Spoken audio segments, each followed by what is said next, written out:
Halo semuanya. Perkenalkan, kita dari kelompok 4, kita akan membahas hukum pajak. Yang saya Nuraya Dewati dengan NIM E011242. Saya kita nasionalkan dengan NIM E0025245. Dan saya Nuraya Dewati dengan NIM E0025243. Saya Olivia Devika Benizes Tumorang dengan NIM E0025244. Saya Ninggia Brenda Ginting dengan NIM E0025241. Ya. Pajak adalah iuran yang bersifat memaksa dari rakyat untuk pemerintah yang ditujukan untuk digunakan untuk keperluan negara. Lalu pengertian hukum pajak itu sendiri menurut Rohmat Sumitro ialah sekumpulan peraturan yang mengatur hubungan antara pemerintah sebagai pemungut pajak dan rakyat sebagai pembayar pajak. Nah, pajak sendiri memiliki 3 fungsi. Fungsi yang pertama adalah fungsi budgeter atau menerima, yaitu menghimpun dana dari masyarakat untuk memenuhi segala kebutuhan pemerintah. Yang kedua adalah fungsi reguler atau mengatur segala kebijakan ekonomi dan juga sosial seperti menaikkan pajak minuman keras dan juga pajak barang impor. Dan yang terakhir adalah fungsi distribusi, yaitu fungsi untuk menyalurkan dana kembali kepada masyarakat demi kebahagiaan dan kesejahteraan masyarakat tersebut. Misalnya dengan program pembangunan ataupun program bantuan. Yang keempat adalah jenis-jenis pajak. Pajak dapat dibedakan menjadi beberapa jenis berdasarkan lembaga pemungutnya, golongannya, dan juga sifatnya. Yang pertama adalah pajak berdasarkan lembaga pemungutnya. Nah, pajak berdasarkan lembaga pemungutnya dibedakan menjadi 2, yaitu pajak pusat dan pajak daerah. Nah, pajak berdasarkan golongannya dibagi menjadi 2 juga, yaitu pajak langsung dan pajak tidak langsung. Nah, lalu ada pajak berdasarkan sifatnya dibagi menjadi 2 lagi, yaitu pajak subjektif dan juga pajak objektif.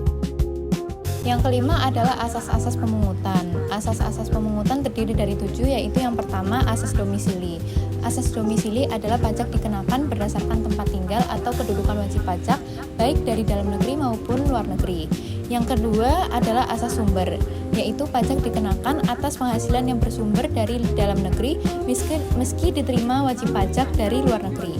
Yang ketiga, asas kebangsaan, pajak dikenakan berdasarkan kewarganegaraan wajib pajak dimanapun penghasilan diperoleh.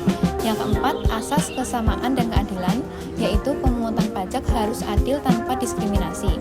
Yang kelima, asas kepastian hukum, yaitu pajak dipungut berdasarkan hukum yang jelas dan transparan. Yang keenam, yaitu asas tepat waktu, pajak dipungut pada waktu yang sesuai agar tidak memberatkan wajib pajak. Yang terakhir adalah asas efisiensi, yaitu biaya pemungutan pajak harus hemat dan tidak boleh melebihi hasil pajaknya. Nah, selanjutnya dalam hukum pajak ada beberapa cara pengumpulan. Yang pertama adalah official assessment system.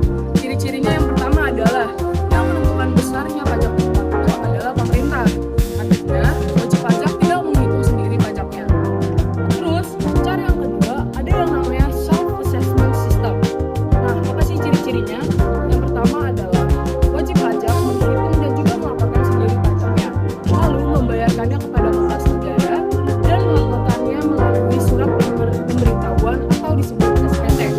Ciri-ciri yang kedua, wajib pajak aktif secara penuh dalam seluruh proses administrasi perpajakan, mulai dari perhitungan, pembayaran, hingga juga pelaporan pajak.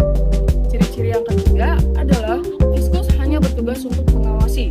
Mereka tidak lagi menentukan langsung jumlah pajak, melainkan berfungsi sebagai pengawas dan juga pemeriksa untuk memastikan bahwa para wajib pajak telah memenuhi kewajibannya dengan benar. Terus, cara yang ketiga adalah dengan cara withholding system. Ciri-cirinya, pihak ketiga seperti perusahaan, bendahara pemerintah, ataupun lembaga tertentu bertugas untuk memotong dan menyetor pajak para wajib pajak, lalu menyetorkannya kepada negara.